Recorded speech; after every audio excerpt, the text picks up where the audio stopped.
ప్రభు గొప్ప నామానికి మహిమ కలుగును గాక. అందరికీ ప్రైజ్ లార్డ్. దేవుడిచ్చిన గొప్ప అవకాశాన్ని బట్టి దేవునికి వందనాలు. కాలములు సమయములు ఆయన స్వాధీనంలో పరుచుకొని దేవుడు మనకు ఒక శుభదినాన్ని మరలా మన జీవితాలను అనుమతించిన దేవాది దేవునికే మహిమ కలుగును గాక. మనం ప్రార్థన స్టార్ట్ చేసుకుందాం. నేను ప్రార్థన చేస్తాను, మంజుల సిస్టర్ పాట పాడతారు.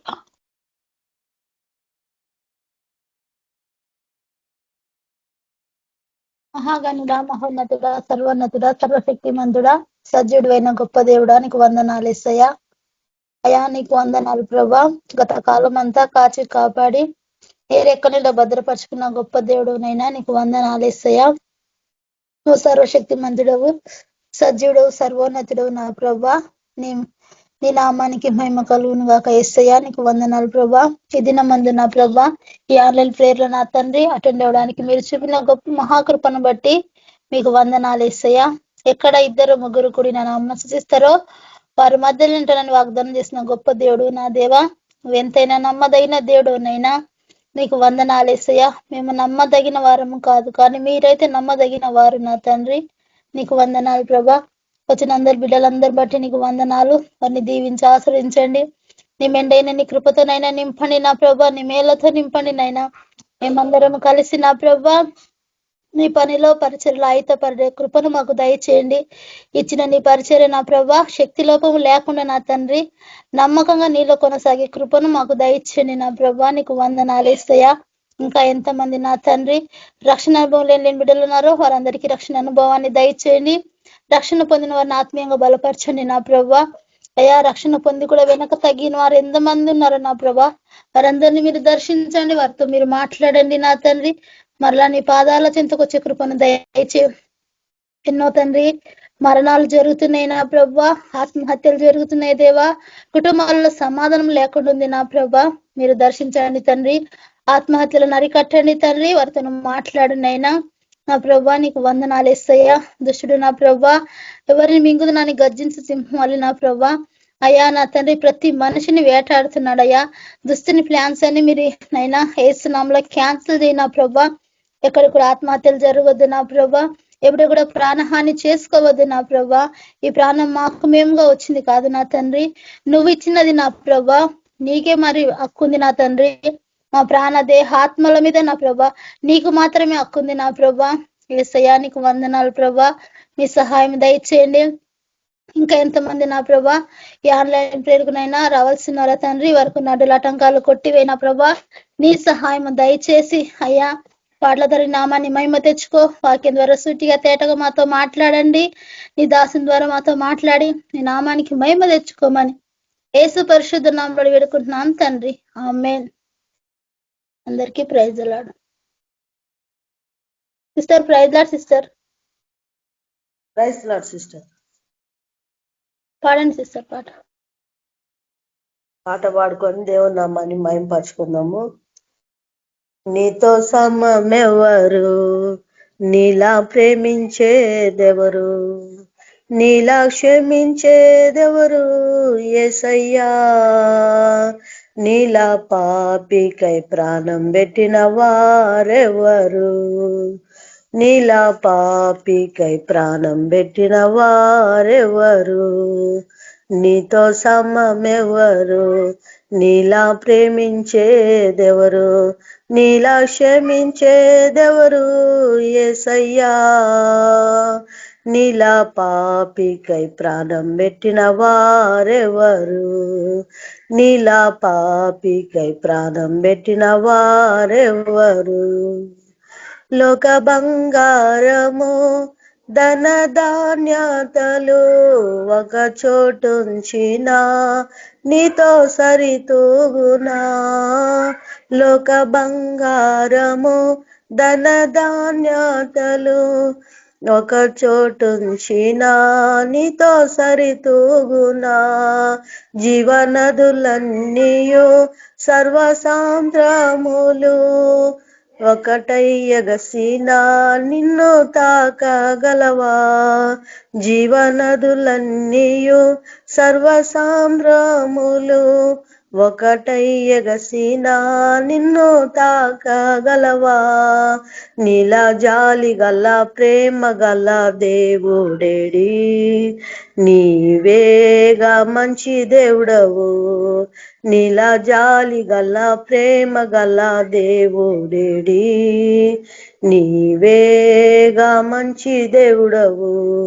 నీతో సమమెవరు, నీలా ప్రేమించేదెవరు, నీలా క్షమించేదెవరు యేసయ్యా? నీలా పాపికై ప్రాణం పెట్టిన వారెవరు, నీలా పాపికై ప్రాణం పెట్టిన వారెవరు? పలు వేదాలలో మత గ్రంథాలలో పాపమే సోకని పరిశుద్ధుడేడి, పలు వేదాలలో మత గ్రంథాలలో పాపమే సోకని పరిశుద్ధుడేడి, పాప పరిహార్థమౌ సిలువ మరణముంది తిరిగి లేచినటి దైవ నరుడెవరు? పాప పరిహార్థమై సిలువ మరణముంది తిరిగి లేచినటి దైవ నరుడెవరు? నీలా పరిశుద్ధ దేవుడెవరు ఉన్నారయ్యా? నీవేగా విమోచకుడవు. నీలా పరిశుద్ధ దేవుడెవరున్నారయ్యా? నీవేగా విమోచకుడవు. నీలా పరిశుద్ధ దేవుడెవరున్నారయ్యా? నీవేగా విమోచకుడవు. నీతో సమమెవరు, నీలా ప్రేమించేదెవరు, నీలా క్షమించేదెవరు యేసయ్యా? నీలా పాపికై ప్రాణం పెట్టిన వారెవరు, నీలా పాపికై ప్రాణం పెట్టిన వారెవరు? నీతో సమమెవరు, నీలా ప్రేమించేదెవరు, నీలా క్షమించేదెవరు యేసయ్యా? నీలా పాపికై ప్రాణం పెట్టిన వారెవరు, నీలా పాపికై ప్రాణం పెట్టిన వారెవరు? నేను వెతకకున్నా నాకు దొరికితివి, నేను ప్రేమించకున్నా నన్ను ప్రేమించితివి. నేను వెతకకున్నా నాకు దొరికితివి, నేను ప్రేమించకున్నా నన్ను ప్రేమించితివి. నీకు గాయాలు తరచుగా రేపితిని, నన్నెంతో క్షమించితివి. నీకు గాయాలు తరచుగా రేపితిని, నన్నెంతో సహించి క్షమించితివి. లోక సౌఖ్యాలన్నీ ఒక చోట పోగేసినా, నీవేగా చాలిన దేవుడవు. లోక సౌఖ్యాలన్నీ ఒక చోట పోగేసినా, నీవేగా చాలిన దేవుడవు. లోక సౌఖ్యాలన్నీ ఒక చోట పోగేసినా, నీవేగా చాలిన దేవుడవు. నీతో సమమెవరు, నీలా ప్రేమించేదెవరు, నీలా క్షమించేదెవరు యేసయ్యా?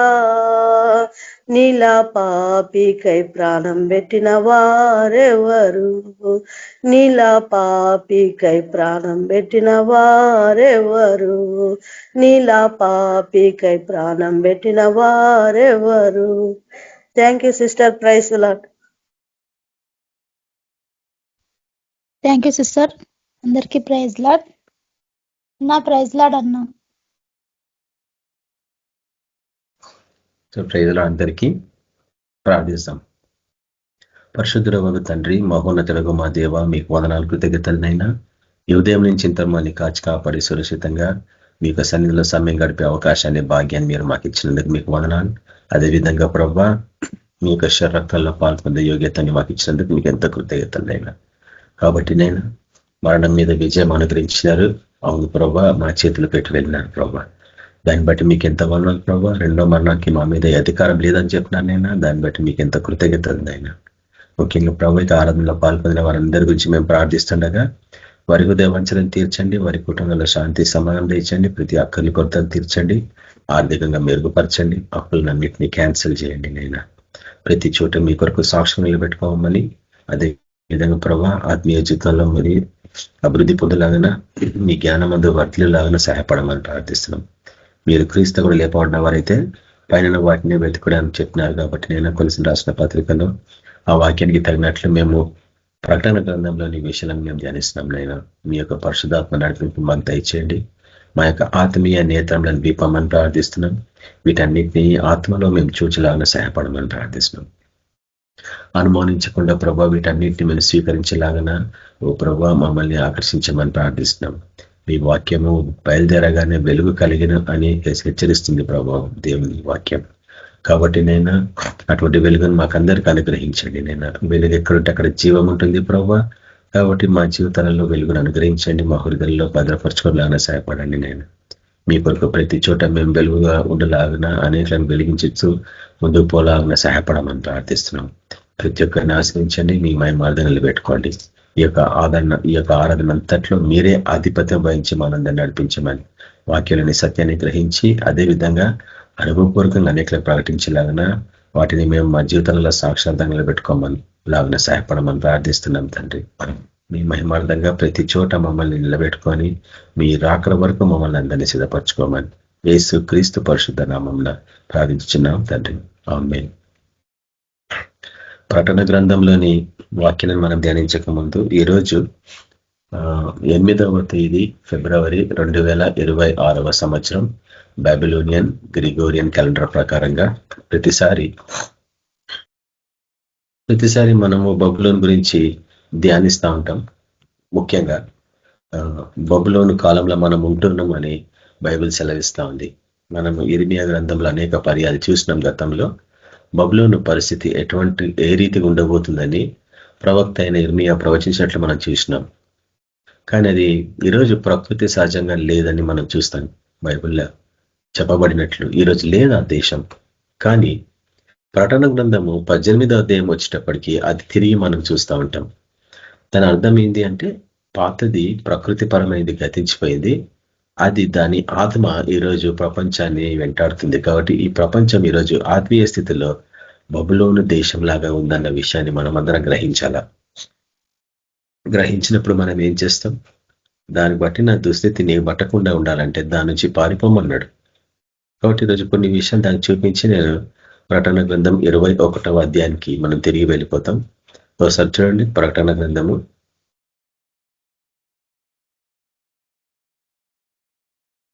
18వ అధ్యాయం. ప్రకటన గ్రంథము 18వ అధ్యాయం. ప్రకటన గ్రంథము 18వ అధ్యాయము మొదటి వర్షం నుంచి నేను చదువుతాను. అటు తర్వాత మహా అధికారం గల వేరే ఒక దూత పరలోకం నుండి దిగి వచ్చట చూచి తిని అతని మహిమ చేత భూమి ప్రకాశించాను. కాబట్టి మనకు అర్థమవుతుంది ఈ దేవదూత ఎవరనేది. భూమినంతా ప్రకాశింపజేసిన దూత ఎవరంటే యేసు ప్రభువే కదా.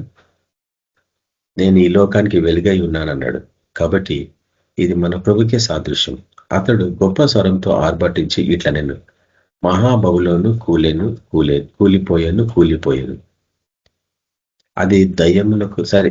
ఇవన్నీ గతంలో మనం చూసిన ఈ వాక్యాలు కొత్తవేం కావు. దీని మీద కనీసం ఒక 2-3 గంటల రికార్డింగ్స్ మనం చేసినాం గతంలో. అతను ఆ దేవుడు ఏమని మాట్లాడుతున్నాడు? గొప్ప స్వరంతో ఆర్భటించి ఇట్లా నేను మహాబబులోను కూలిపోయాను. బబులోను అన్నప్పుడు గలిబిలికి సాదృశ్యం కదా. బాబేలు అంటే గలిబిలికి సాదృశ్యం, అక్కడి నుంచి పుట్టింది పదం. కాబట్టి బబులోను ఈ రాజధాని షూషేను లేక షీనార్ ఒకప్పుడు షూషేనుగా మారినట్లు మనం చూస్తాం. నిమ్రోదు దాన్ని కట్టినట్లు మనం చూస్తాం బైబిల్ అంతట్లో. నిమ్రోదు హాము సంతతి వాడు కదా, కనాను సంతతి, కనాను నుంచి పుట్టినవాడు. అయితే ఎందుకు అది కూలిపోతుంది ఇక్కడ ఈ ప్రవచనం ప్రకారం? అంటే ఈ లోకం స్థితి ఎట్లుందంటే అది దయ్యములకు నివాస స్థలమును, ప్రతి అపవిత్ర ఆత్మకు ఉనికి పట్టును, అపవిత్రమును అసహ్యమైన ప్రతి పక్షికి ఉనికి పట్టును ఆయను. ఒక నిమిషం నేను ఇది మీతో షేర్ చేస్తాను స్క్రీన్. అది ఎటువంటి స్థలం అనేది ఇక్కడ 2వ వచనంలో చెప్పబడుతుంది. అది దయ్యములకు నివాస స్థలము మొదటిది. తర్వాత 2వది ప్రతి అపవిత్రాత్మకు ఉనికి పట్టు. 3వది అపవిత్రమును అసహ్యమైన ప్రతి పక్షికి ఉనికి పట్టును ఆయను. కాబట్టి 3 దేనికి సంబంధించిన నేను గతంలో చూపించిన, అంటే ఇది సంపూర్ణంగా దుష్టత్వంలో నిండింది. దీన్ని దుష్టాత్మలు వారి బంధకాలలో పట్టుకొని ఉన్నాయి అనే విషయాన్ని ఈ వాక్యం జ్ఞాపకం చేస్తుంది. కాబట్టి దానికి ఇది దేవునికి వ్యతిరేకంగా ఎట్లా జీవించినది కొంచెం క్రింద మనం చూస్తాం. చూడండి 3వ వచనంలో, ఏలనగా సమస్తమైన జనములు మహోద్రేకంతో కూడిన దాని వ్యభిచార మద్యమును త్రాగి పడిపోయేది. భూరాజులు దానితో వ్యభిచరించేది. భూలోకమందలి వర్తకులు దాని సుఖభోగముల వలన ధనవంతులైనది. మరియు ఇంకొక స్వరము పరలోకముండి ఇలాగూ చెప్పగా వింటిని, ప్రజలారా, మీరు దాని పాపంలో పాలువారు కాకున్నట్లును, దాని తెగుళ్లలో ఏదియో మీకు ప్రాప్తింపకున్నట్లును దానిని విడిచి రండి. కాబట్టి ప్రకటన గ్రంథంలో మనం చూస్తాం 7 తెగుళ్లకు సంబంధించి. ఆ 7 తెగుళ్ళు ఏది కూడా దేవుని బిడ్డలకి ప్రాప్తింపకుండా ఉండాలంటే దేవుని బిడ్డలు బబులోను నుంచి దాని పాపంలో పాలివారు కాకుండా దాని నుంచి విడిచి రావాలా. అక్కడ అదే చెప్పబడుతుంది, దానిని విడిచి రండి. కాబట్టి ఈ లోకమే బబులోను అన్నప్పుడు ఈ లోకంతో మనము సహవాసం చేయకూడదు. ముఖ్యంగా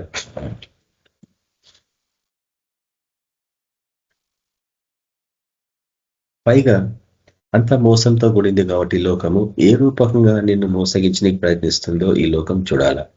అది ఎవరి ద్వారానైనా కావచ్చు, రక్త సంబంధం ద్వారా కావచ్చు, లేక సంఘం ద్వారా కావచ్చు, సేవకుల ద్వారా కావచ్చు, అన్యుల ద్వారా కావచ్చు, లోకస్తుల ద్వారా కావచ్చు, ఎవరైనా కావచ్చు. కాబట్టి ఏ రీతిగానైనా వారి సహవాసంలో ఉంటే నువ్వు కూడా బబులోన్తో కలిసిపోతావు అన్నట్టు. అంటే అంత అలజడి, గలిబిలి, ఎక్కడ చూసినా గలిబిలి, ఎక్కడ చూసినా అలజడి వచ్చు. కాబట్టి అది ఎంత భయంకరంగా ఉంది. యుగ సమాప్తి చివరి అంచుకు వచ్చినప్పుడు అంటే 5వ వర్షంలో దాని పాపములు ఆకాశం అంటుచున్నవి, దాని నేరములను దేవుడు జ్ఞాపకం చేసుకొని ఉన్నాడు. అంటే ఎంతగా ఇది మోసంతో కూడినది ఈ లోకం అనేది జ్ఞాపకం చేయబడుతుంది. దాని పాపములు ఎంత భయంకరంగా ఉన్నాయనేది చూపిస్తుంది అన్నట్టు ఈ లోకపు స్థితి. తర్వాత 6వ వర్షంలో అది ఇచ్చిన ప్రకారము దానికి యుడి, దాని క్రియల చొప్పున దానికి రెట్టింపు చేయుడి. అది కలిసిపిన పాత్రలో దాని కొరకు 2 అంతలు కలిపి పెట్టుడి. తీర్పుకు సంబంధించింది ఇదంతా. అయితే ఈ లోకపు స్థితి ఎట్లుందనేది జ్ఞాపకం చేయబడుతుంది ఇక్కడ. అది నేను రాణికి కూర్చుంటున్నానని, నేను విధవరాలను కాను, దుఃఖము చూడనని తన మనసులో అనుకోని గనుక అది తను తాను ఎంతగా గొప్ప చేసుకొని సుఖభోగములను అనుభవించెనో అంతగా వేదనకు దుఃఖమును దానికి కలుగజేయుడి. అందుచేత ఒక్క దినముననే దాని తెగుళ్ళు అనగా మరణమును, దుఃఖమును, కరువును, ఈ 3 దానికి వచ్చినది మనం అక్కడ చూసినాం గతంలో రికార్డింగ్స్ లో. మరణము, దుఃఖము, కరువు వచ్చును. ఆశ్చర్యం కదా, అసలు ఇది ఉల్టా ఉండాల. కరువు దుఃఖం తీస్తుంది, దుఃఖంలో వాళ్ళు మరణిస్తారు. కానీ ఇది ఉల్టా ఉంది కదా, మరణము, దుఃఖము, కరువు వచ్చును. దానికి తీర్పు తీర్చుచున్న దేవుడనయ్యో ప్రభువు బలిష్ఠుడు గనుక అది అగ్ని చేత బొత్తిగా కాల్చివేయబడును.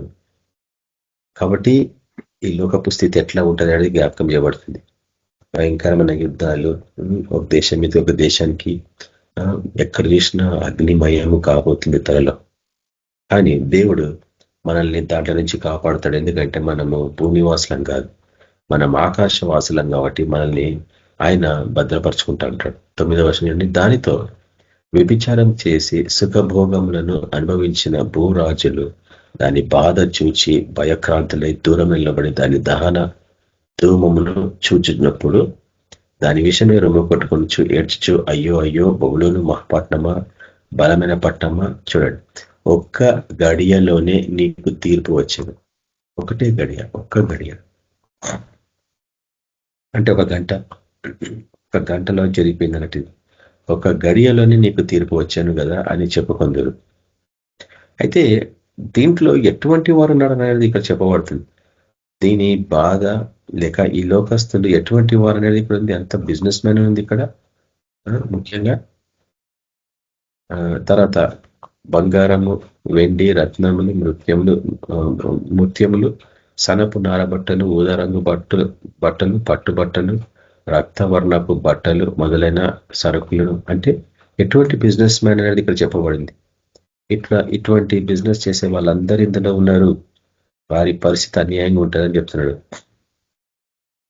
ప్రతివేదన దబ్బం రానును, ప్రతివేదన దంతపు వస్తువులను, మిక్కిలి విలువగల కర్ర, ఇత్తడి, ఇనుము, చలువరాళ్ళు మొదలైనవి. అంటే రియల్ ఎస్టేట్, కన్స్ట్రక్షన్స్ చేసేవాళ్ళు, బిజినెస్లు చేసుకునే వాళ్ళు, ఇండ్లు కట్టేవాళ్ళు, రకరకాల టైల్స్, ఇంటికి సంబంధించిన డెకరేటివ్ వస్తువులు అమ్మేవాళ్ళు, వీళ్ళందరూ ప్రతి విధమైన వస్తువులు. తర్వాత చూడండి, ఫుడ్, దాల్చిన చెక్కయు, హోమములు, ధూప ద్రవ్యములు, అత్తరు, సాంబ్రాణి, ద్రాక్షరసము, నూనె, మెత్తని పిండి, గోధుమలు, పశువులు, గొర్రెలు, అంటే మొత్తం ఫుడ్ ఇండస్ట్రీ బిజినెస్లు అన్నట్టు. హోటల్స్, వీళ్ళందరూ ఉన్నారు ఇందులో.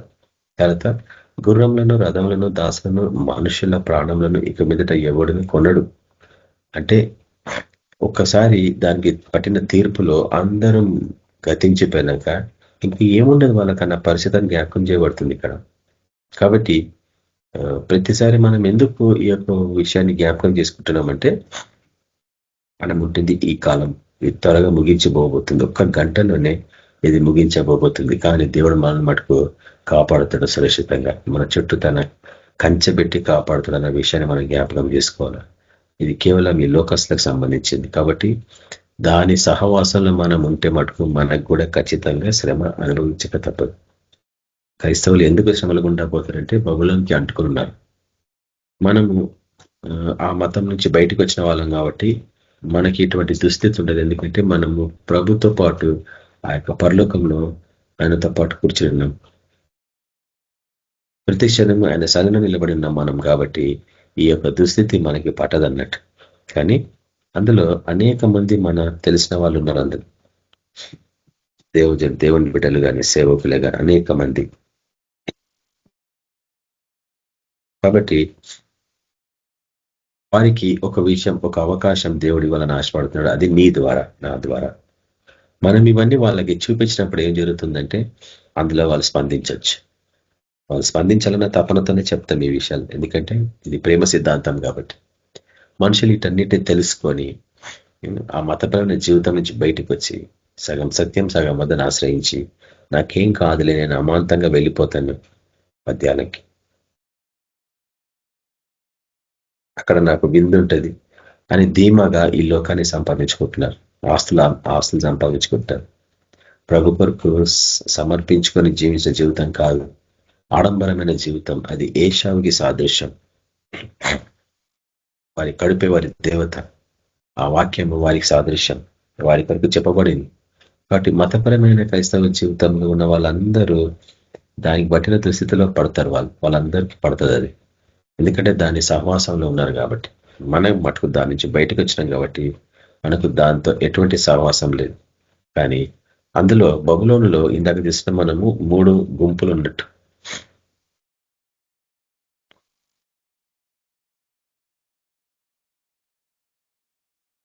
ఇక్కడ చూస్తాం చూడండి 13వ వర్షంలో పశువులు, గొర్రెలు, గుర్రములు 3 రకాలుగా అనిపిస్తూ ఉంటాయి. పశువులు, గొర్రెలు, గుర్రములు. ఇవన్నీ కూడా పశువులే కదా. గుర్రెలు కూడా పశువులే కదా. కానీ ఎందుకు వాటిని వేరే తీసి చూపిస్తున్నాడు అనేది మనం అర్థం చేసుకుంటాం. గుర్రములు అన్నప్పుడు తేలిక సాదృశ్యం అని గతంలో చూపించిన బైబుల్ డిక్షనరీస్ నుంచి చూపించిన వీటన్నిటిని. అదే రీతిగా పశువులు, గొర్రెలు అంటే సగం సత్యం సగం అబద్ధాలు జీవించేవాళ్ళు. కానీ మనం మటుకు మానవ హృదయం కలిగిన వారము, దాని తర్వాత దేవుని కుమారులుగా తీర్చబడ్డ వారము, ఆయన స్వరూపంలో తీర్చబడ్డ వారము, ఆత్మస్వరూపులం. కాబట్టి వీటికి మనకి సంబంధం లేదన్నట్టు. కాబట్టి ఇక్కడికి ఈ యొక్క వాక్యాన్ని నేను క్లోజ్ చేస్తే, ప్రకటన గ్రంథము 21వ అధ్యాయంలోని వాక్యాలను మనము తిరిగి చూడబోతున్నాము. పోయిన వారం వరకు నేను మీకు వీటన్నిటిని చూపిస్తా ఉన్నాను. ముఖ్యంగా ప్రకటన గ్రంథంలో 21వ అధ్యాయంలో మనం చూస్తున్నాం ఏమంటే, మొదటి అధ్యాయం 21వ అధ్యాయము మొదటి వచనం చూడండి ఒకసారి. అంతటా నేను క్రొత్త ఆకాశమును క్రొత్త భూమిని చూచితిని, మొదటి ఆకాశమును మొదటి భూమి గతించెను. క్రొత్త ఆకాశము క్రొత్త భూమి, మొదటి ఆకాశమును మొదటి భూమి అంటే పాతవి మొదటివి, తర్వాత ఉన్నాయి కొత్తవి అన్నట్టు. పాతవి ప్రకృతిపరమైనవి, కొత్తవి ఆత్మీయమైనవి. ఇవి నిజంగా భూమి ఆకాశములు కావు, ఆత్మీయ చిహ్నాలతో పోల్చబడ్డాయి. క్రొత్త ఆకాశము క్రొత్త భూమి అన్నప్పుడు సంపూర్ణంగా మార్పు చెందిన వారు. క్రొత్త ఆకాశం అంటే పరిశుద్ధులకు సాదృశ్యము, క్రొత్త భూమి అంటే నీతిమంతులకు సాదృశ్యం. పరిశుద్ధులకి నీతిమంతులకి చాలా తేడా ఉంటుందని నేను అనేక పర్యాయాలు ప్రకటన గ్రంథంలోని వాక్యాలు చూపిస్తూ ఉంటాను. ముఖ్యంగా చివరి అధ్యాయంకి వచ్చినప్పటికీ అన్యాయంగా జీవించే వాళ్ళు అన్యాయంగానే జీవింపనిమ్ము, అపవిత్రంగా జీవించే వాళ్ళు అపవిత్రంగానే జీవించును లేక జీవించనిమ్ము, నీతిమంతుల్లాగానే జీవించనిమ్ము, పరిశుద్ధులు పరిశుద్ధులాగానే ఉండనిమ్ము అనుంది అక్కడ వాక్యం. కాబట్టి అవి 4 మతపరమైన క్రైస్తవ గుంపులు అన్న విషయాన్ని, ఎందుకు అంటే ప్రకటన గ్రంథం అంతా క్రైస్తవుల కొరకు రాయబడింది. బిలీవర్స్ కి, దేవుని యందు నమ్మకంచిన వారికి గురించి రాయబడింది అన్నట్టు. కాబట్టి ఇక్కడ ఈరోజు నేను ఈ సముద్రం ఇక్కడ లేదు అన్న అంశాన్ని ముగించి 2వ వచనానికి వెళ్ళిపోతాం మనం. మరియు నేను నూతనమైన యెరూషలేము అను ఆ పరిశుద్ధ పట్టణము తన భర్త కొరకు అలంకరింపబడిన పెళ్లి కుమార్తె వలె సిద్ధపడి పరలోకమందున్న దేవుని యొద్ద నుండి దిగి వచ్చిన చూచితిని. కాబట్టి దీనికి సంబంధించిన కొన్ని క్లుప్తంగా చూపించిన గతంలో ఈ రోజు మనం కొన్ని ఇంకా డీటెయిల్డ్ గా చూస్తాం వాటిని. పరిశుద్ధ పరలోకంలో నుండి దిగి వస్తున్న ఈ నూతనమైన యెరూషలేము ఈయనది. పరలోకంలో నూతనమైన యెరూషలేము ఉన్నది, భూమి మీద కూడా పాత యెరూషలేము ఉంది, ప్రస్తుతం యెరూషలేము ఉంది. యెరూషలేం పట్టణం దేవుని దృష్టిలో పరిశుద్ధ పట్టణం యెరూషలేం కదా. అది ఎక్కడుందంటే పరలోకంలో ఉంది కానీ భూమి మీద ఉన్నది కాదు. కానీ ఈరోజు క్రైస్తవులు దాన్ని గ్రహించరు అన్నట్టు. వారి దృష్టిలో ప్రకృతి పరమైన ఇశ్రాయేలు ప్రజలే దేవుని ప్రజలు, ఇప్పుడున్న యెరూషలేమే దేవుని పట్టణం అంటుంటారు. కానీ అవి కానే కావు. ఎందుకంటే దేవుని దృష్టిలో పాతవి గతించినవి, సమస్తం కృతమైనవి. ఆయనకు మొదటి నుంచి కూడా యెరూషలేం అంటే ఆత్మీయమైందే కానీ ప్రకృతి పరమైనది, కళ్ళ కనిపించేది కాదు. మొదటి నుంచి పరలోకంలో సిద్ధపరచుకుంటున్న జీవితం అన్నట్టు. అంటే మనం అనేక పర్యాలు చూస్తూ ఉంటాము, ప్రభులు రక్షణ మార్గంలో నడిచి ఆయన మరణ భూస్థాపన పునరుద్ధరణలో పాలు పొంది గెలిచిన వారు, ఈ లోకాన్ని గెలిచిన వారు ఎప్పుడు ఆయనతో పాటు సింహాసనం మీద కూర్చుని వాక్యం ఎఫెసీయులకు రాసిన పత్రిక 2వ అధ్యాయం మనం చూస్తూ ఉంటాం. అదే రీతిగా ఈ వాక్యం కూడా ఇక్కడ మనం చూస్తున్నట్లు నూతనమైన యెరూషలేము అను ఆ పట్టణం ఎప్పుడు క్రొత్త ఆకాశము క్రొత్త భూమిలో నుంచి వస్తుంది. అది ఈ లోకంలో ఉన్నప్పుడే నువ్వు మార్పు చెందితేనే కానీ క్రొత్త ఆకాశంలో నువ్వు ఉండలేవు అన్నట్టు. ముందు క్రొత్త ఆకాశము అంటే 1,44,000 మంది సాదృశ్యము.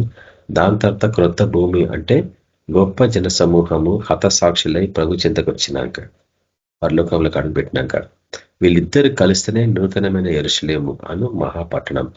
అది తన భార్య కొరకు, అంటే ఇది సంఘానికి సాదృశ్యము, పరిశుద్ధమైన సంఘానికి సాదృశ్యం, మతపరమైన జీవితానికి కానీ కాదు. మతపరమైన జీవితము యెజబేలు ఆత్మ అని మనం చూసినాం గతంలో. మతపరమైన జీవితము బబులోని జీవితం అని చూస్తున్నాం. ఎందుకంటే మతంలంతా అల్లకలలే ఉంటాయి. ఎక్కడ ఏ మతం అన్న చూడండి ప్రపంచంలో అంత గందరగోళాలే ఉంటాయి.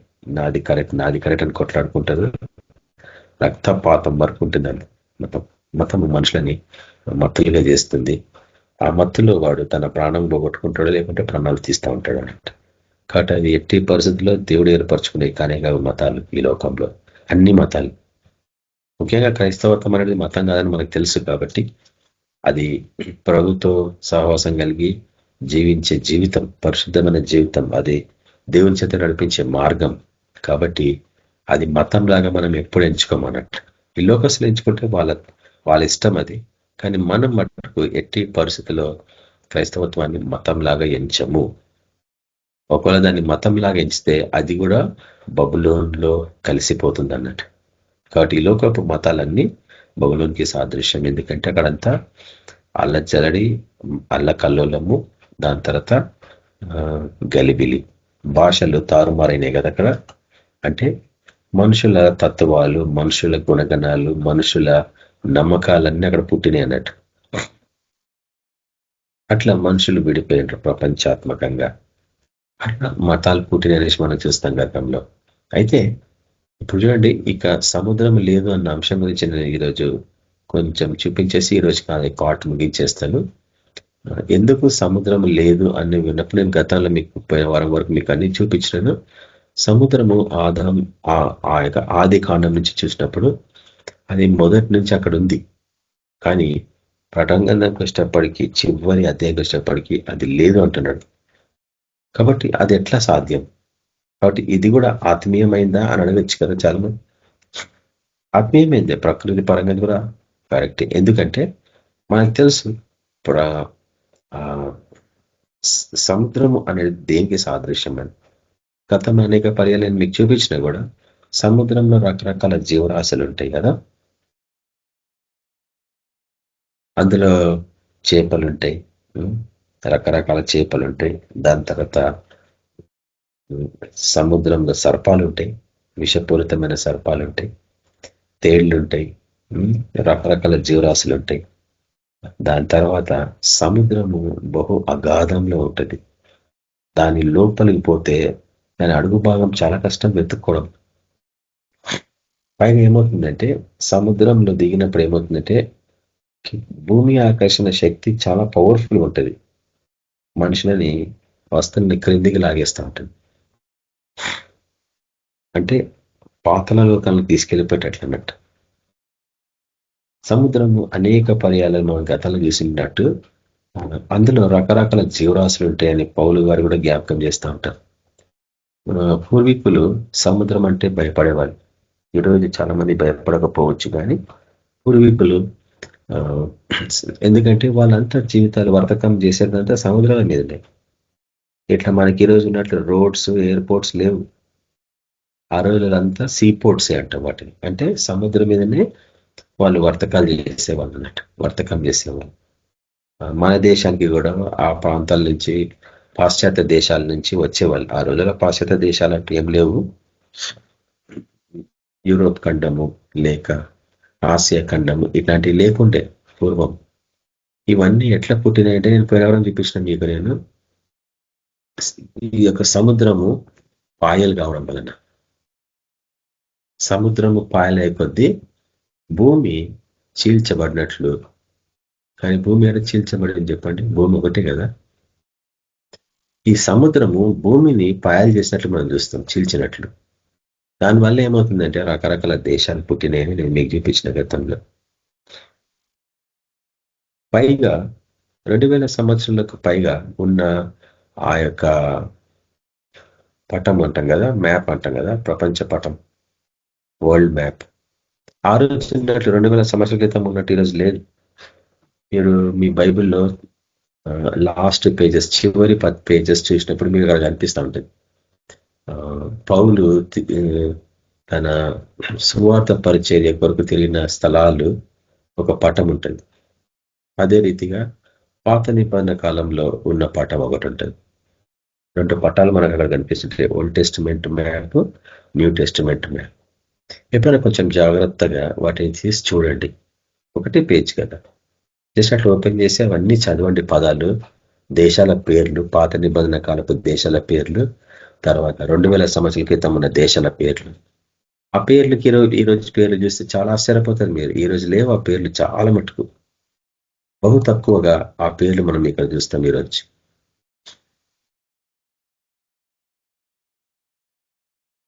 కాబట్టి సముద్రము అన్నప్పుడు గొప్ప గొప్ప దైవజనులందరూ వాటి గురించి రకరకాలుగా చెప్పుకున్నట్టు మనం చూస్తూ ఉంటాం. పైగా ముఖ్యంగా పురాతనమైన కాలంలో వర్తకులు సముద్రం మీద యుద్ధం చేసినప్పుడు, సముద్రం ఉప్పొంగినప్పుడు, దాని మీద తుఫాన్ వచ్చి గాలి వీసినప్పుడు భయపడి ఏం చేసేవాళ్ళంటే వర్తకములన్నీ వాళ్ళ వస్తువులన్నీ పడేసేవాళ్ళు సముద్రాన్ని. అంటే మొత్తము నష్టం అన్నట్టు వాళ్ళకి, వర్తకులకి నష్టం, కాలి ప్రాణం కాపాడుకుంటే సరిపోతుంది అనేసి కొన్నిసార్లు ఓడలు పగిలిపోయేవాడు ఆ తుఫాన్ దాడికి.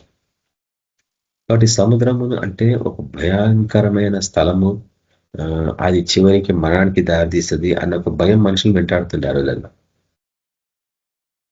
దాని మీద తుఫాన్ వచ్చినప్పుడు ముందే హెచ్చరిస్తారు, వార్నింగ్ ఇస్తారు ఆ ప్రాంతానికి పోవద్దని. ముఖ్యంగా మత్స్యకారులకి మీరు పోతే కొట్టుకొని పోతారనేసి. కాబట్టి అది తెలుసుకున్న వాళ్ళు ఆ రోజు వాళ్ళు చేపలు పడడానికి పోరన్నట్టు. సముద్రం మధ్యంలో అంత భయంకరంగా ఉంటుంది అన్నట్టు. కాబట్టి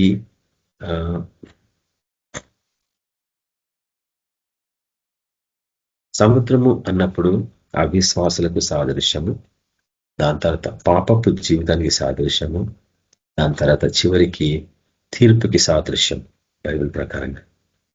అవిశ్వాసులు అంటే సముద్రము ఎందుకు అవిశ్వాసులకు సాదృశ్యం అంటే అది విడదీస్తుంది కాబట్టి, మనుషుని విడదీసే జీవితమే.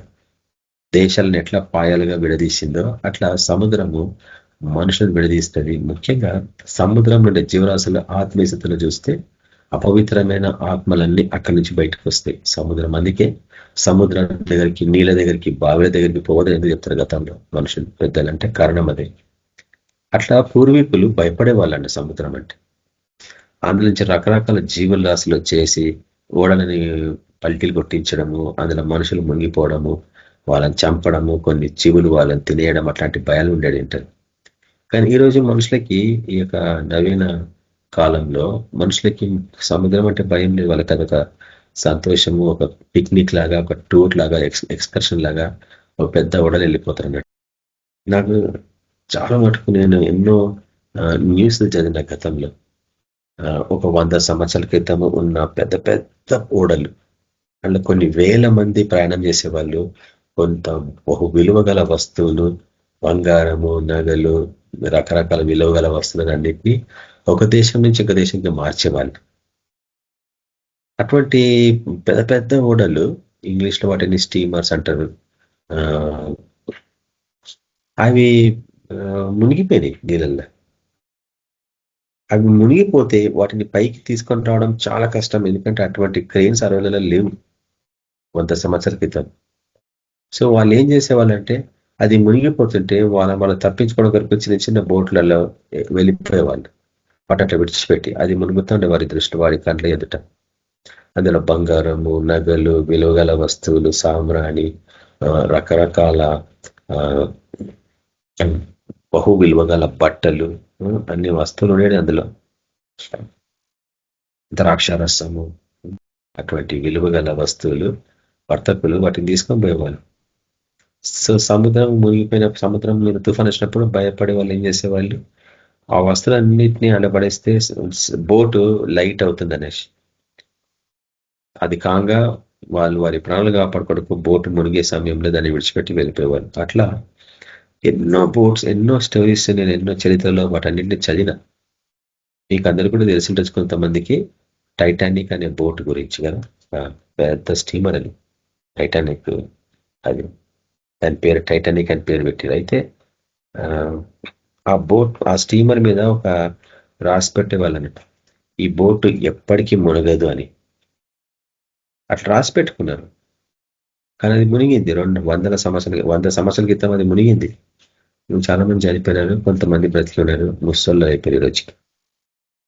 అంటే ఎంత ధీమాగా రాసుకున్నా ఇది ఎట్టి పరిస్థితుల్లో మునగదు అంటే సముద్రం మీద ఎటువంటి దురాత్మలు పనిచేస్తాయనేది మనం అర్థం చేసుకోవాలి. యోనా కాలంలో మనం చూస్తాము సముద్రం మీద తుఫాన్ రావడము, దాని తర్వాత మన ప్రభువు తన శిష్యులతో పాటు ప్రయాణం చేస్తుంటే ఆ సముద్రం మీద తుఫాన్ రావడం మనం చూస్తాం. అట్లా బైబిల్లో అనేక వాక్యాలు ఈ యొక్క సముద్రానికి సంబంధించినవి మనం అక్కడ చూస్తూ ఉంటాం. ఇది ముఖ్యంగా మనుషులని భయపెట్టేది. దాంట్లో అపవిత్రమైన ఆత్మలు ఉండేవి, మరి విశేషంగా మత్స్య కన్యకలు అన్న ఆత్మలు, వాటిని ఇంగ్లీష్లో మనము మరీన్ స్పిరిట్స్ అంటాం. మెరీన్ అంటే సముద్రానికి సంబంధించింది, లేక నీళ్ళకి సంబంధించింది.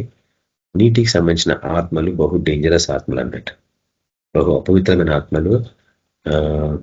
ముఖ్యంగా సేవకులను పడగొట్టే ఆత్మలు ఇవి. వ్యామోహాలు, శరీర వ్యామోహాలకు సంబంధించిన ఆత్మలు ఇవన్నీ. కాబట్టి ఈ ఆత్మల మీద నువ్వు విజయం పొందాలంటే నీ ఉపాస ప్రార్థనలో నువ్వు ఎంతగానో నలుగొట్టబడవాడివై దేవుని ఆమోదు పొందుకుంటేనే కానీ వాటి మీద నువ్వు విజయం పొందలేవు, వాటిని నువ్వు లోపరుచుకోలేవు. ఎందుకంటే ఆది కాలంలో మనం గతంలో చూసినాము, నువ్వు ఆకాశము మీదున్న జీవరాశులను, భూమి మీద ఉన్న జీవరాశులను, సముద్రంలో జీవరాశులని నువ్వు లోపరుచుకోవాలనండి. అవి ఆత్మీయమైనవి. నిజంగా చేపలను ఎవరు లోపరుచుకోవడం, నిజంగా పశువులను పక్షులను ఎవరు లోపరుచుకోవడం, ఇవన్నీ ఆత్మీయమైన ప్రపంచాలు. కాబట్టి వీటి మీద నువ్వు విజయం పొంది వాటిని లోపరుచుకోవాలా. ఒకప్పుడు అవి సైతాన్ని బంధకాలకు వెళ్ళిపోయినాయి, వాటి నుంచి విడిపించి ప్రభు మనకి ఇచ్చేండు. మనం వీటిని లోపరుచుకోవాలి, ఎప్పుడు మన స్వాధీనంలో తీసుకోవాలా. కాబట్టి కొన్ని వాక్యాలు నేను మీకు ఈరోజు చూపించేసి ఈ సముద్రానికి సంబంధించిన విషయాన్ని, వాక్యాన్ని నేను రోజుకి ముగించేస్తా.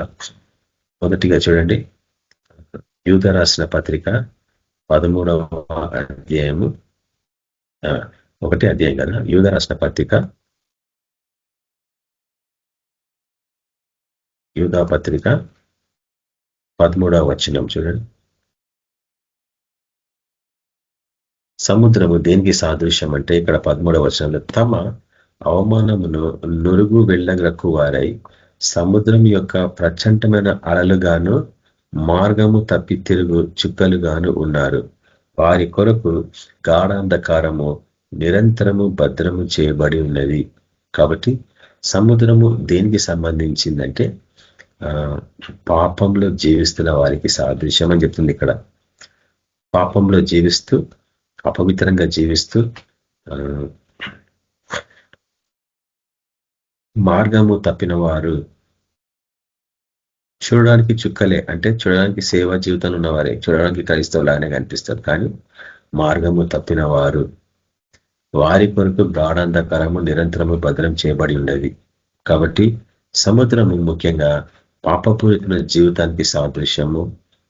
దానికి పట్టిన దుస్థితి మనకు పట్టద్దు. ఎందుకంటే అందరూ అటువంటి జీవనంలో విధానంలో ఉన్న వాళ్ళందరూ ఎట్టి పరిస్థితుల్లో పరలోకానికి పోరు అని ఈ వాక్యం హెచ్చరిస్తుంది. మరోసారి చూడండి, తమ అవమానమును నురుకు వెళ్ళగ్రకు వారై సముద్రము యొక్క ప్రచండమైన అలలుగాను మార్గము తప్పి తిరుగు చుక్కలుగాను ఉన్నారు. వారి కొరకు గాఢాంధకారము నిరంతరము భద్రము చేయబడి ఉన్నది. కాబట్టి వీళ్ళందరూ, ఈ పాపపూరితమైన జీవితంలో ఉన్న వాళ్ళందరూ దాంట్లోనికే వెళ్తారు అని ఈ వాక్యం హెచ్చరిస్తుంది. యెషయా గ్రంథము 51వ అధ్యాయంలో ఒకటి చూస్తాము. యెషయా గ్రంథము 51వ అధ్యాయము చూడండి. యెషయా గ్రంథము 51వ అధ్యాయము 15వ వచనం. యెషయా గ్రంథము 51వ అధ్యాయము 15వ వచనం. నేను నీ దేవుడైన యెహోవాను, చూడండి, నేను నీ దేవుడనైన యెహోవాను, సముద్రం యొక్క కెరటములు ఘోషించినట్లు దాని రేపువాడను నేనే, సైన్యములకు అధిపత్యకు యెహోవా అని ఆయనకు పేరు. అయితే నేను ఇక్కడ కొంచెం ఈ స్క్రీన్ ని మినిమైజ్ చేసి నేను మీకు వేరొక స్క్రీన్ చూపించడానికి ప్రయత్నిస్తాను. ఎందుకంటే ఇంగ్లీష్కి తెలుగుకి ఎంత తేడా ఉంటుందనేది మనకు తెలుసు కదా, గతంలో ఎన్నిసార్లు మనం చూస్తా ఉన్నాం. చూడండి ఒకసారి మీకు అది స్టాప్ చేసి దీన్ని ఇంగ్లీష్ బైబుల్ నుంచి కొంత మీకు చూపించడానికి ప్రయత్నిస్తాను. రైట్, ఇక్కడ మీరు చూడగలరు.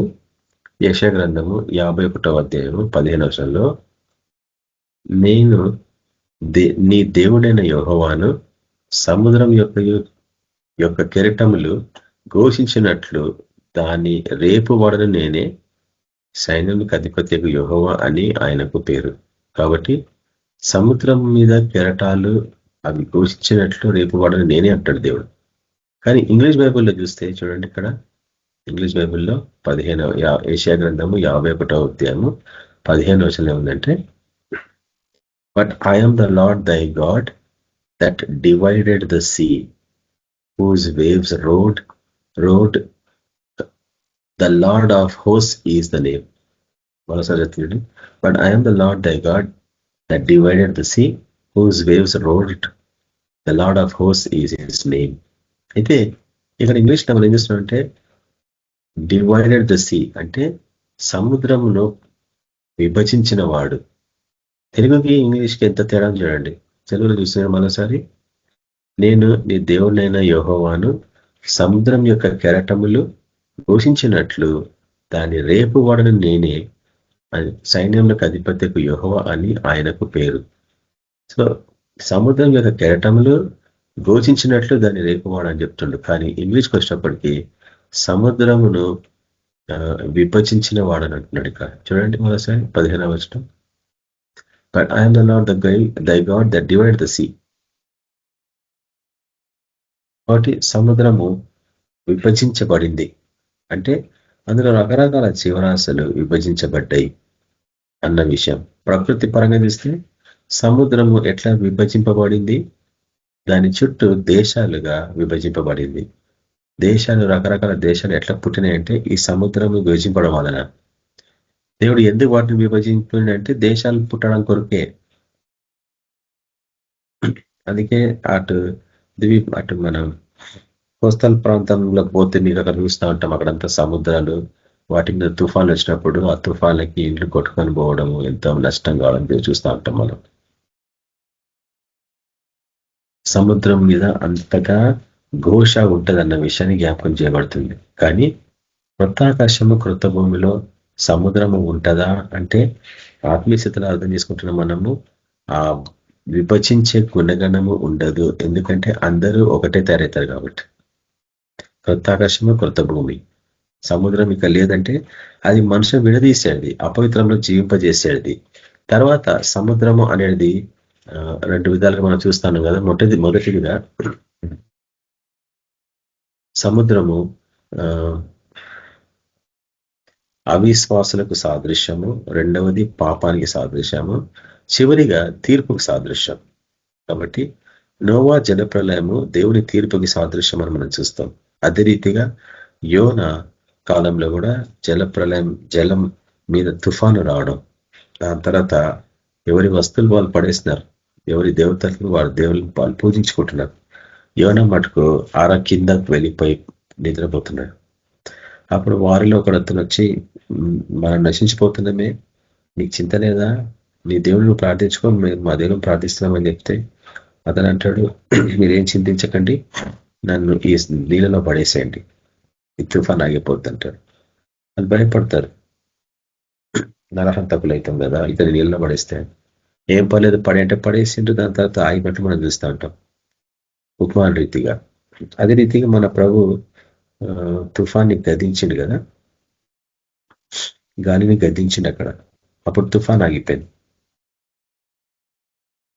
కాబట్టి యోన మన ప్రభుకి నీడ వంటి వాడు అన్న విషయాన్ని మనం అక్కడ చూస్తా ఉన్నాం. అది నిమిత్తమై సముద్రము ఎప్పుడూ భయానకమైన స్థితి, మనుషులు అందులో మునిగిపోయి చనిపోయిన వాళ్ళు చాలా మంది. ఎందుకంటే అందులో ఉండే దుష్ట శక్తులు చాలా భయంకరమైన శక్తులు, అవి మొదటి నుంచి ఉన్నాయి. ఎందుకంటే ఎప్పుడైతే ఆదికాండం మొదటి అధ్యాయంలో మనం చూస్తామో 2వ వచనంలో అది శూన్యంగా నిరాకారంగా ఉంది, అగాధ జలములు దాని మీద ఉన్నట్టు మనం చూస్తాం. భూమి లోపల ఎక్కడో ఉంది, అగాధ జలం మీద చీకటి కమ్మి ఉంది. అంటే ఎప్పుడో సాధారణుడు వాడి అనుచరులు అక్కడి నుంచి పడవేయబడి సృష్టి ఆరంభంలో భూమిని కప్పివేసేటువంటి. కాబట్టి అపవిత్ర ఆత్మలు అన్ని భూమి మీద నీళ్ళలో మనకు కనిపిస్తూ ఉంటాయి. ఆ నీటి మీద అల్లాడుతున్నాయి, ఆ చీకటి జలముల మీద ఉన్నది కదా. కాబట్టి ఈ చీకటి అపవిత్రమైన దురాత్మలకి సాదృశ్యం. అవన్నీ అక్కడ ఈ రోజుకి జమకూడి ఉన్నాయి. అందుకే మనం చూసినాము ఆ సముద్రం నుండి జీవరాశులు ఎటువంటి అనేది మనము ప్రకటనలో అనేక పర్యాలు చేస్తా ఉన్నాం. యోబు కూడా దీనికి సంబంధించిన విషయాలు కొన్ని చూపించాడు. అవి చూపిస్తే అనుకుంటా బహుశా మన వాక్యం ఈరోజుకి ముగించుకోవచ్చు. యోబు గ్రంథము ఒకసారి చూడండి. యోబు గ్రంథము 15వ అధ్యాయము. యోబు గ్రంథము 15వ అధ్యాయము 15వ వచనం. బైబిల్ వాక్యం చూపిస్తుంది. యోబు గ్రంథము 15వ అధ్యాయము 15వ వచనం. Behold, he putteth no trust in his saints, yea, the heavens are not clean in his sight. కాబట్టి పరలోకం కూడా పాతది, పరలోకం ఏ రీతిగా ఉంది, పరలోకంలో కూడా పాపం ఉందన్న విషయాన్ని జ్ఞాపకం చేయబడుతున్నాడు. ఎందుకంటే అప్పుడు తిరుగుబర్తనం చేసినది అపవిత్రాత్మలు, సైతాను. కాబట్టి అక్కడ ఎందుకంటే పాతవి ఎందుకు గతించాలంటే పాతవి కూడా అపవిత్రమైనవి, పరలోకంలో కూడా అపవిత్రత ఉన్నది, తిరుగుబర్తనం ఉన్నది. కాబట్టి పరలోకంలో కూడా విమోచన అవసరము. అందుకే మన ప్రభు సెలవుపడ్డప్పుడు సమస్త సృష్టిని తండ్రితో సమాధానపరిచినట్టు అర్థం ఏం చెప్పండి, పరలోకంని కూడా సమాధానపరిచింది తండ్రితో అన్న విషయాన్ని అక్కడ జ్ఞాపకం చేయబడుతుంది. అలాగే యెషయా గ్రంథము 27వ అధ్యాయం ఒకసారి చూద్దాం. యెషయా గ్రంథము 27వ అధ్యాయం.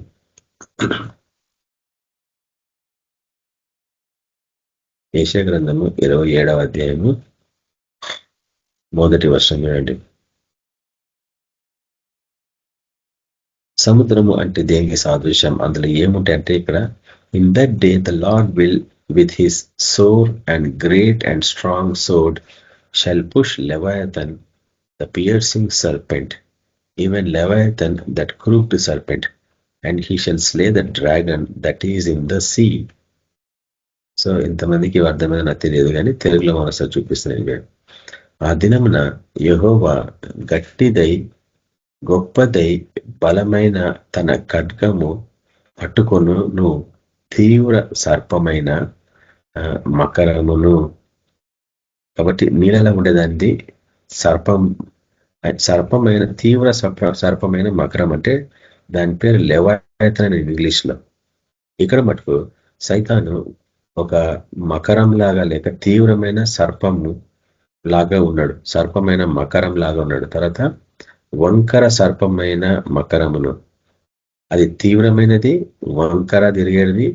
తర్వాత ఆయన దండించును దాన్ని, సముద్రం మీదనున్న మకరమును సంహరించును.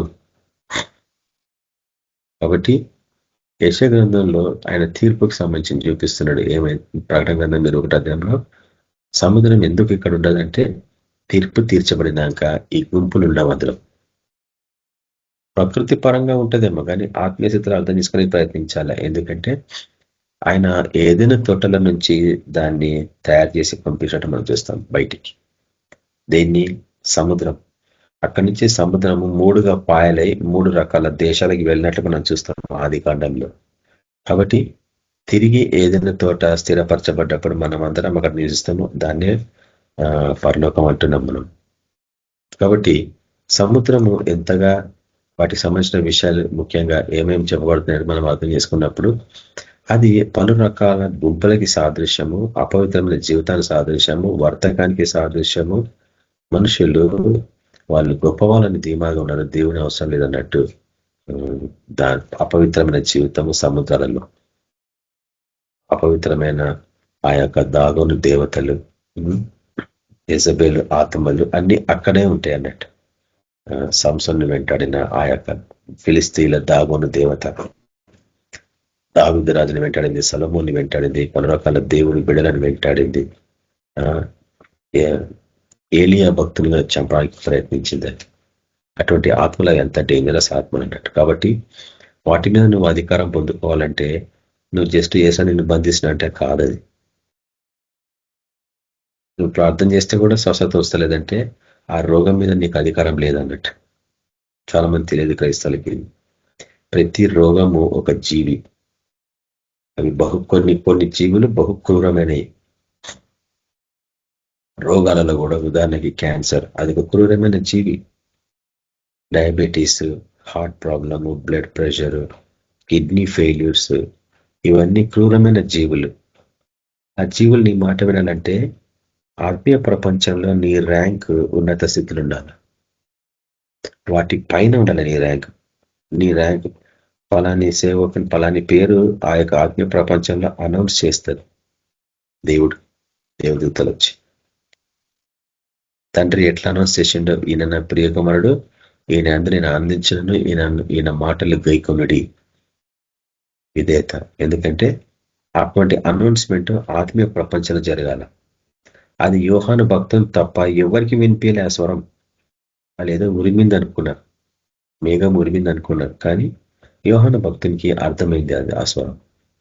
కానీ మన స్థితిలో కూడా అంతే. మనం ఈ రోజు వరకు ఎంతమంది ఆయన స్వరాన్ని వినలేని స్థితిలో ఉంటున్నాం. నువ్వు దేవుని బిడ్డవైతే ఆయన స్వరం వినాలి ఎన్నిసార్లు. తేటగా మాట్లాడే గొప్ప దేవుడు. ఈ దినం ప్రార్థిస్తాం, ప్రభువా ఇక మీద నేను తేటగా నీ స్వరం వినాల. పరిశుద్ధాత్మ నాతో మాట్లాడుతుంటే నేను తేటగా వినాలా ప్రభువా, యేసుక్రీస్తు అలా ప్రార్థిస్తున్నాను అని మీరు ప్రార్థించాలా. ఆయన మాట్లాడే దేవుడు ఖచ్చితంగా నీతో మాట్లాడతాడు. లేకపోతే ఏమవుతుందంటే నీ సొంత తలంపులు పెంచి ధీమాగా వెళ్ళిపోతూ ఉంటావు. నాకు విశ్వాసం ఉంది, నేను దేవుని బిడ్డ, నేను రక్షింపబడ్డాను అనేసి. కానీ నీకు యుద్ధం ఎట్ట తెలియదు. అందుకు పోయి యుద్ధ భూమి మీద కడుగు పెడితే వాడు నిన్ను రోగాలతో మొత్తా ఉంటాడు, గాయాలైతే తిరిగి వస్తూ ఉంటాను.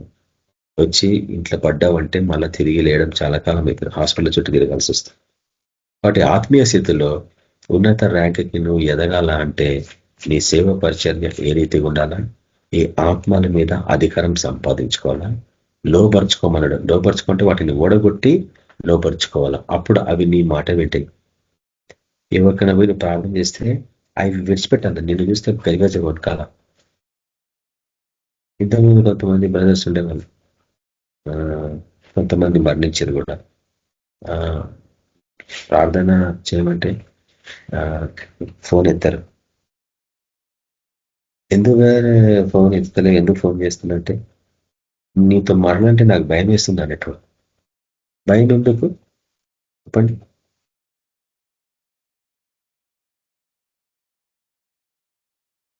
నేను ముఖాముఖి చూడంటే భయం వస్తుందని ఇంకొక సిస్టర్ అంటుంది. ఎందుకంటే చెప్పండి,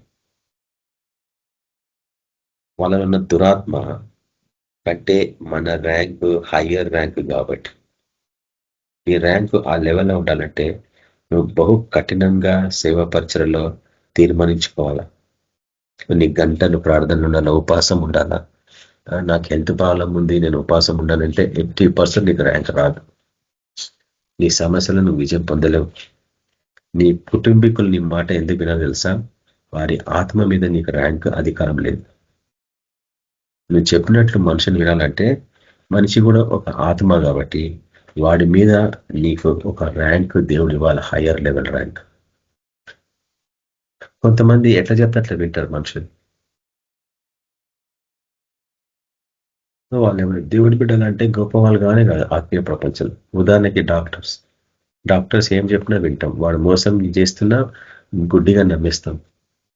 అట్లా డాక్టర్లు తప్పుడు మందులు ఇచ్చి ఎంతమంది ప్రాణాలు తీసుకున్నారో. ఎందుకంటే దుష్టుడు ఆ ద్వారా కూడా తీసుకుంటా ఉంటాడు, మనుషులని మోసగిస్తాడు. నీ శరీరం కృషించిపోతే నీ ప్రాణం నశించిపోతుంది. అప్పుడు వాడు నీ ప్రాణాన్ని కబ్జాలకు తీసుకుంటాడు దుష్టాత్మలు. కాబట్టి నువ్వే మేలుకోవాలి. నీ ప్రార్థన జీవితంలో వీటన్నిటి చూడాల. ఒక వ్యక్తితో మాట్లాడేటప్పుడు ఎటువంటి వాడు, ఈ ఆత్మ ఎటువంటిది, డాక్టర్ తను మాట్లాడేటప్పుడు డాక్టర్ ఎటువంటి వాడు తెలుసుకోవాలి. మందులన్నీ పరిశీలించాలా, దాని గురించి ఆ పేర్లు కనుక్కోవాలా, దీని నుంచి వచ్చే లాభం ఏంది, నష్టం ఏంది కనుక్కోవాలా, ఇది నేను నా కడుపులో వేసుకోవాలా లేదా అని తీర్మానించుకోవాలా. గుడ్డిగా మందులు వేసుకునేది కాదు ఈ లోకం. ఒకప్పుడు ఉంది అట్లా, ఇప్పుడు మనం ఉండద్దు అట్లా. మనం ఎప్పుడైతే ఆత్మీయ ప్రపంచంలో నీ ప్రార్థన జీవితంలో నువ్వు ఉన్నత స్థితికి ఎదుగుతావో, దుష్ట శక్తులు కఠినమైన ఆత్మలు నీ మాట వింటాయి. మరణం కూడా నీ మాట వినాల్సిందే, ఎందుకంటే అది కూడా ఒక జీవి. కానీ అది ఎంత పవర్ఫుల్ పురాతనమైన జీవి. అది క్యాన్సర్ చాలా పవర్ఫుల్ పురాతనమైన జీవి. నీ మాట ఎట్లా వింటుంది? నువ్వు దానికంటే ఆత్మీయ స్థితిలో ఎదగాల బాగా. అప్పుడే దేవుడు నీకు అధికారం ఇస్తాడు. ప్రకటన బైబిల్లో ఉన్న అన్ని విషయాలు పేతురు గురించి మాట్లాడతాడు. పేతురు వచ్చి ప్రభుతో మాట్లాడుతున్నాడు, ప్రభువా మేము ఎందుకు ఆ దయ్యాన్ని వెలగొట్టలేకపోయినాం అంటే, ప్రభు చెప్తుండే పేతురు నీకు ఆత్మీయ ప్రపంచంలో ఆ అధికారం నీకు ఇంకా రాలేదు, ఆ అథారిటీ నీకు రాలేదు. ఆ అథారిటీ నీకు రావాలంటే ఏం చేయాలా ప్రభు అంటే, ఇది కేవలం ఉపవాసం ద్వారా ప్రార్థన ద్వారా తప్ప వేరే మార్గం రీతిగా పోదు అన్నాడు. ఎందుకంటే ఆ మూర్ఛ రోగము లేక మూగ రోగము చాలా పవర్ఫుల్ ఆత్మ. ఆ ఆత్మ మీద పేతురికి అప్పటికి ఇంకా అధికారం లేదు. అప్పటికి ఇంకా ఆయన తరబేదు పొందలేదు శిష్యులాగా. శిష్యరికము సంపూర్తి అయితే తరబేదు పొందినట్లు. దాని తర్వాత నీకు అధికారం ఇస్తాడు దేవుడు, ర్యాంక్స్.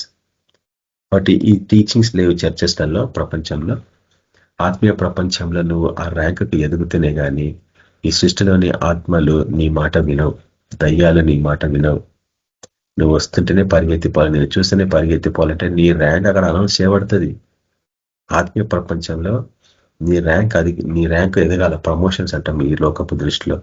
ఆత్మీయ దృష్టిలో కూడా ప్రమోషన్స్ అంటాం. ఆత్మీయ పర్సన్ ఎందుకు నిన్ను ప్రమోట్ చేయాలా దేవుడు చెప్పండి?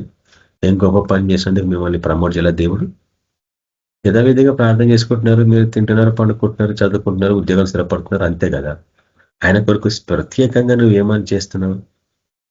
ఆయన కొరకు ఏదైనా ప్రత్యేకంగా నువ్వు సేవ పరిచర్యలో ఉండి ఏదో చేస్తున్నాను ప్రభు నామం నిమిత్తం బహుగా విధేయత చూపిస్తున్నాను అంటే ఆయన ఏమన్నా మెచ్చుకొని నీకు ఇవ్వాల ర్యాంక్. దానిల గందలో మనం చూస్తాము, గాబ్రియల్ దూతని ఆ పర్షియా ప్రధాని దూత బంధించిండు. దయ్యం అది, సైతాన్, పర్షియా ప్రధాని. అప్పుడు గాబ్రియల్ దూతని విడిపించడం కొరకు మిఖాయిల్ దూత తిరిగి రావాల్సి వస్తుంది పైనుంచి. అంటే దూతలలో కూడా గాబ్రియల్ దూతకి ఆ ర్యాంక్ లేదు సైతాన్ మీద. గాబ్రియల్ దూతని బంధించిండు వాడు పర్షియా ఆత్మ, పారసీక దేశపు దురాత్మ. అలా పారసీక దేశపు దురాత్మ నుంచి విడిపించడం కొరకు మిఖాయిల్ దేవదూతని దేవుడు అక్కడి నుంచి పంపించినట్టు మనం చూస్తాం దాని గ్రంథంలో. కాబట్టి ఆత్మీయ ప్రపంచంలో మనందరికీ ర్యాంక్స్ అనుగ్రహించబడతాయి. నువ్వు కొత్తగా జన్మించి రాష్ట్ర బందీ బాప్సం పొందుకుంటే నీకేం ర్యాంక్ ఉండదు. నువ్వు ఆయన కొరకు ప్రత్యేకంగా నాజీరు చేయబడిన జీవితం నుండి బహుగా ఆయన కొరకు సమర్పించుకొని విధేయత, ఆయన చెప్పినట్లు ఆయన మాట స్వరం విని విధేయత చూపించి ముందు పోతున్నాయి. కానీ బల నమ్మకమైన మంచి దశట నీకు అనేకమైన మాటని నీకు అధికారం ఇస్తున్నప్పు అంటాడు. అది ఈ లోకం ముగించినాక కాదు, ఈ లోకంలో ఉన్నప్పుడే. ఎందుకు సూచనాత్మకంగా అవన్నీ చెప్పిండి మనకి అర్థం చేసుకోవాలి. మనము ఆత్మీయ స్థితిలో ఆ లెవెల్కి ఎదగలేదు. ఎంతకాలం పడుతుందంటే అది మీ చేతిలోనే ఉంది దేవుని దృష్టిలో. మీరు ఎప్పుడు ఆయన కొరకు ప్రత్యేకంగా నాజీరు చేయబడి పరిశుద్ధమైన జీవితము తృణీకరించుకొని ఆయన కాళ్ళ క్రింద నలుగొట్టబడి ఆయన ఆ రాయి నీ మీద పడితే నీ పరిస్థితి ఏంది? నువ్వు తునకలు కాకముందు నువ్వే ఆ రాయి మీద పడితే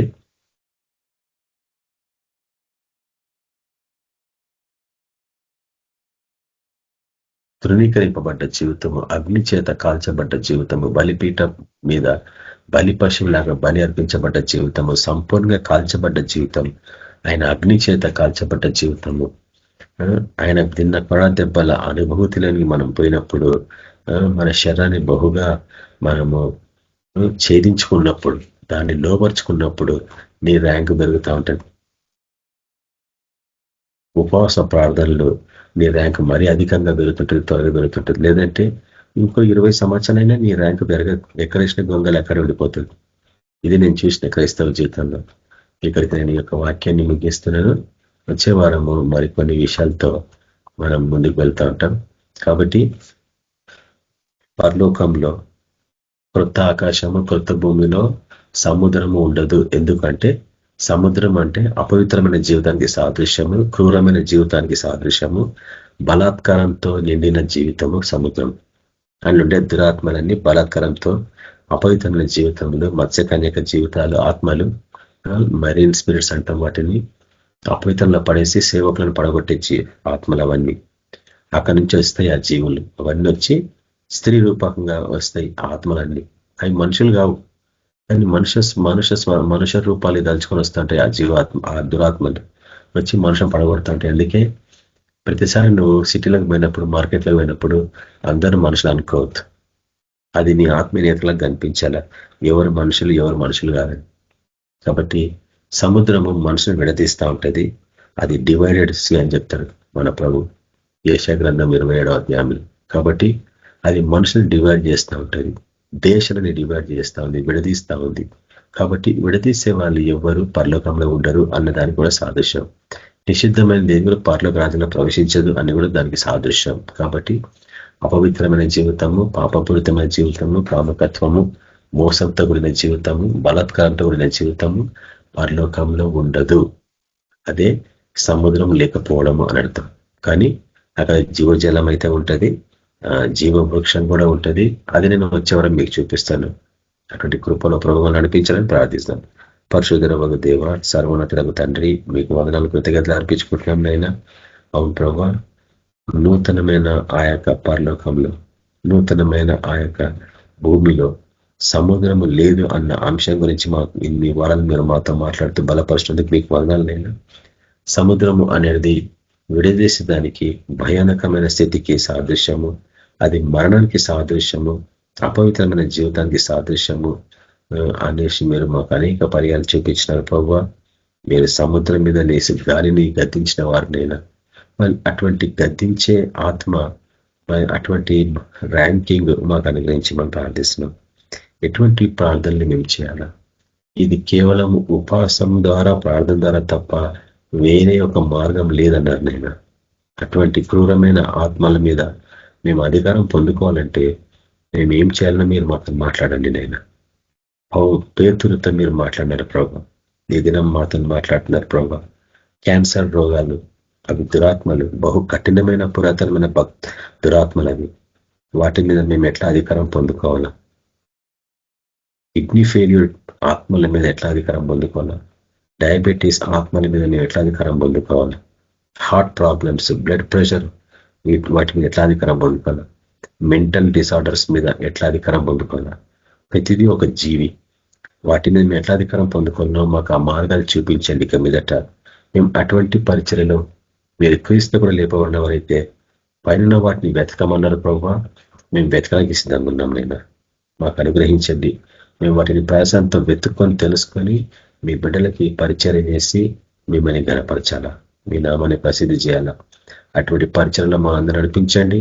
వింటున్న వారందరి జీవితంలో ఆశలు అనుగ్రహించమని యేసు క్రీస్తు పరిశుద్ధ నామమున ప్రార్థిస్తున్నాం తండ్రి, ఆమేన్. మన ప్రభువైన యేసు క్రీస్తు యొక్క కృప, సమాధానం, నడిపింపు మనందరికీ సదాకాలం తోడైనను గాక. ఆమేన్. ప్రైజ్ లార్డ్ అందరికీ. Good night.